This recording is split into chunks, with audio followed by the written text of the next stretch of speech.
ನಮಸ್ಕಾರ ಸ್ನೇಹಿತರೆ, welcome back to my YouTube channel. ಬನ್ನಿ ಇವತ್ತಿನ ಯಜಮಾನ ಸಂಚಿಕೆಯಲ್ಲಿ ಏನಾಗುತ್ತೆ ಅಂತ ನೋಡ್ಕೊಂಬರೋಣ. ಅದಕ್ಕೂ ಮುಂಚೆ ಯಾರು ನನ್ನ ಚಾನಲ್ನ ಸಬ್ಸ್ಕ್ರೈಬ್ ಮಾಡಿ ನೋಡ್ತಾ ಇದ್ದೀರಾ, ಪ್ಲೀಸ್ ಸಬ್ಸ್ಕ್ರೈಬ್ ಮಾಡಿ. ಜಾನ್ಸಿ ಮಾರ್ನಿಂಗ್ ಜಾಗಿಂಗಿಗೆ ಅಂತ ಬೆಳಗ್ಗೆ ಜಾಗಿಂಗ್ ಮಾಡ್ತಾ ಇರ್ತಾಳೆ. ಹಿಂದೆಯಿಂದ ರಾಯ್ ಬರ್ತಾನೆ. ಮೇಡಮ್ ಮೇಡಮ್ ಅಂತ, ಯಾಕೆ ಇಲ್ಲಿ ಬಂದಿದೆಯಾ, ಮನೆಗೆ ಬರ್ತೀನಲ್ಲ ಅಂತ ಕೇಳ್ತಾಳೆ ಜಾನ್ಸಿ. ಇಲ್ಲ ಮೇಡಮ್, ಅರ್ಜೆಂಟ್ ಒಂದು ಫೈಲ್ಗೆ ಸಹಿ ಹಾಕಬೇಕಾಗಿತ್ತು, ಅದಕ್ಕೆ ಬಂದಿದ್ದೀನಿ ಅಂತ ಹೇಳಿ ಸೈನ್ ಮಾಡಿಸ್ಕೊಂಡು ಅಲ್ಲಿಂದ ರಾಯ್ ಹೊಡ್ತಾನೆ. ಆಮೇಲೆ ಜಾನ್ಸಿ ಜಾಗಿಂಗ್ ಮುಗಿಸ್ಕೊಂಡು ಹೊರಗಡೆ ಕಾರ್ ಹತ್ರ ಬಂದು ನೀರು ಕುಡಿತಾ ನಿಂತಿರ್ತಾಳೆ. ಅಷ್ಟರಲ್ಲಿ ಒಂದು ವ್ಯಾನು ಸಡನ್ ಆಗಿ ಅವಳ ಹತ್ರನೇ ಬಂದ್ಬಿಡುತ್ತೆ. ಏನು ನಿನಗೆ ಕಣ್ ಕಾಣಿಸಲ್ವಾ ಅಂತ ಹೇಳಿ ಆ ವ್ಯಾನ್ ಹತ್ರ ಹೋಗಿ ಬೈಯಕ್ಕಂತ ಹೋಗ್ತಾಳೆ. ಅಷ್ಟರಲ್ಲಿ ಅವಳ ಮುಖಕ್ಕೆ ಸ್ಪ್ರೇ ಮಾಡಿ ಅವಳನ್ನ ಕಿಡ್ನಾಪ್ ಮಾಡಿಬಿಡ್ತಾರೆ. ಹಿಂದೆಯಿಂದ ಈತ ಪ್ರಣವ್ ನೋಡ್ತಾ ಇರ್ತಾನೆ. ಓ, ನನ್ನ ಹುಡುಗರು ಆಲ್ರೆಡಿ ಸರಿಯಾದ ಟೈಮಿಗೆ ಕೆಲಸ ಮಾಡಿದ್ದಾರೆ, ನಾನು ಹೋಗಿ ಕಾಪಾಡ್ತೀನಿ ಅಂತ ಹೇಳಿ ಹೊರಡ್ತಿರ್ತಾನೆ. ಅಷ್ಟರಲ್ಲಿ ಅವ್ನ ಕಡೆ ಹುಡುಗರು ಬಂದ್ಬಿಡ್ತಾರೆ. ಬಾಸ್ ಬಾಸ್ ಅಂತ, ಏನು ನೀವು ಬೇರೆಯವ್ರಿಗೆ ಕೆಲಸ ಒಪ್ಪಿಸಿದ್ದೀರಾ ಅಂತ ಕೇಳ್ತಾನೆ. ಇಲ್ಲ ಬಾಸ್, ಅವ್ರು ಯಾರು ಅಂತಾನೆ ಗೊತ್ತಿಲ್ಲ ನಮಗೆ, ನಾವು ಬರೋಕ್ಕಿಂತ ಮುಂಚೆ ಅವರು ಕಿಡ್ನಾಪ್ ಮಾಡಿದ್ದಾರೆ ಅಂತ ಹೇಳ್ತಾನೆ. ಅದಕ್ಕೆ ಪ್ರಣವ್ ಫುಲ್ ಶಾಕಿಂದ ಈ ವಿಷಯ ಮೊದಲು ಅಮ್ಮನ ಕೇಳಬೇಕು ಅಂತ ಮನೆಗೆ ಬಂದು ತುಳಸಿಗೆ ಹೇಳ್ತಿರ್ತಾನೆ.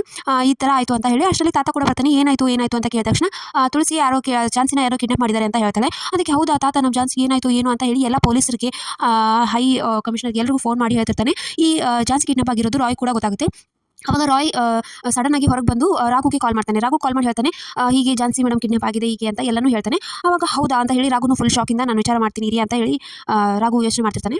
ರಾಘು ಯೋಚನೆ ಮಾಡ್ತಿರ್ಬೇಕಾದ್ರೆ ಪಲ್ಲವಿ ಹೇಳಿರೋ ಮಾತು ನೆನಪಾಗಿರುತ್ತೆ. ನೀವು ಆಕೆ ಇಬ್ರು ಒಂದಾದರೆ ಅವಳು ಸುಮ್ಮನೆ ಇರಲ್ವಂತೆ ಅಂತ ಏನೋ ಹೇಳ್ತಿರೋದು, ಅನಿಕಾ ನಾ ಮಾಡಿಸಿರ್ಬೋದಾ ಅಂತ ಹೇಳಿ ರಾಘುಗೆ ಫುಲ್ ಕೋಪ ಬಂದ್ಬಿಡುತ್ತೆ.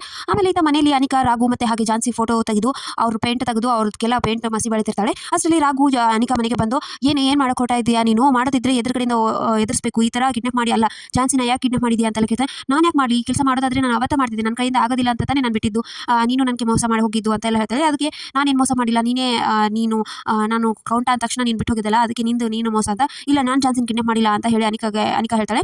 ಹಾಗಿದ್ರೆ ಯಾರು ಕಿಡ್ನಾಪ್ ಮಾಡಿದ್ದು, ನಾನು ಯಾರನ್ನೂ ಸುಮ್ಮನೆ ಬಿಡೋದಿಲ್ಲ ಅಂತ ಹೇಳಿ ರಾಘು ಅಲ್ಲಿಂದ ಕೋಪದಿಂದ ಹೊರಡ್ತಾನೆ. ಅವಾಗ ಅನಿಕಾ ಕೂಡ ಅನ್ಕೋತಾಳೆ, ಜಾನ್ಸಿನ ಯಾರು ಕಿಡ್ನಾಪ್ ಮಾಡಿದ್ದು, ನಾನಂತೂ ಅಲ್ಲ, ಮತ್ತೆ ಯಾರು ಮಾಡಿದ್ದು ಅಂತ ಯೋಚನೆ ಮಾಡ್ತಿರ್ತಾಳೆ.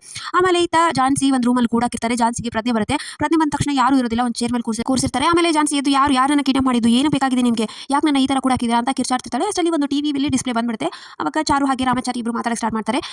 ನಾವೇ ಇದನ್ನು ಮಾಡಿದ್ದು, ನಿನಗೆ ಒಂದು ಅರ್ಥ ಆಗಬೇಕು, ನಿಂದು ಜೀವನ ಸತ್ಯ ನಿನಗೆ ಅರ್ಥ ಮಾಡಿಸ್ಬೇಕು, ಅದಕ್ಕೆ ನಾವೊಂದು ಕತೆ ಹೇಳ್ತೀವಿ ಕೇಳು ಅಂತ ಹೇಳಿ ಚಾರು ತಾನೇ ಜಾನ್ಸಿ ಹಾಗೆ ರಾಮಾಚಾರಿ ತಾನೇ ರಾಘು ಅನ್ನೋ ಥರ ಇಬ್ಬರು ಜಾನ್ಸಿ ಲೈಫಿನ ಸ್ಟೋರಿ ಹೇಳಕ್ಕೆ ಸ್ಟಾರ್ಟ್ ಮಾಡ್ತಾರೆ.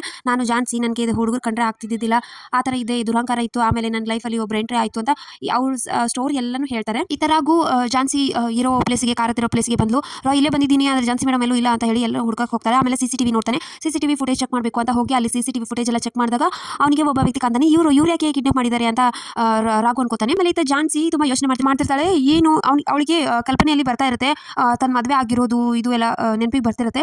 ಅವಾಗ ಚಾರು ಹೇಳ್ತಾಳೆ, ಒಂದು ನಮ್ಮ ಇಬ್ಬರದು ಮದುವೆ ಆಗುತ್ತೆ, ನಮ್ಮಿಬ್ಬರನ್ನು ಇನ್ನೂ ಬೇರೆ ಮಾಡೋಕ್ಕೆ ಆಗೋದಿಲ್ಲ ಅನ್ನೋ ಅಷ್ಟರಲ್ಲಿ ಆಕ್ಸಿಡೆಂಟ್ ಆಗಿ ನನಗೆ ಹಳೆದೆಲ್ಲ ಮರ್ತೋಗುತ್ತೆ, ಅದಕ್ಕೆ ನಾನು ನಿನ್ನ ಜೊತೆ ಮಾತಾಡಿ ಎಲ್ಲನೂ ಕ್ಲಿಯರ್ ಮಾಡ್ಕೋಬೇಕು ಅಂತ ರಾಮಾಚಾರಿಗೆ ಹೇಳ್ತಾಳೆ. ಸೊ ಅದಕ್ಕೆ ಜಾನ್ಸಿ ನೀನು ಇದೇ ಥರ ಮಾಡು ಅಂತ ಹೇಳೋ ಥರ ಅವರಿಬ್ಬರು ಹೇಳ್ತಿರ್ತಾರೆ. ಆವಾಗ ಜಾನ್ಸಿ ತುಂಬ ಯೋಚನೆ ಮಾಡ್ತಿರ್ತಾರೆ. ಸೊ ಇಷ್ಟಿತ್ತು ಇವತ್ತಿನ ಸಂಚಿಕೆ. ಸೊ ವಿಡಿಯೋ ಇಷ್ಟ ಆಯ್ತು ಅಂದರೆ ಲೈಕ್ ಮಾಡೋದನ್ನ ಮರಿಬೇಡಿ.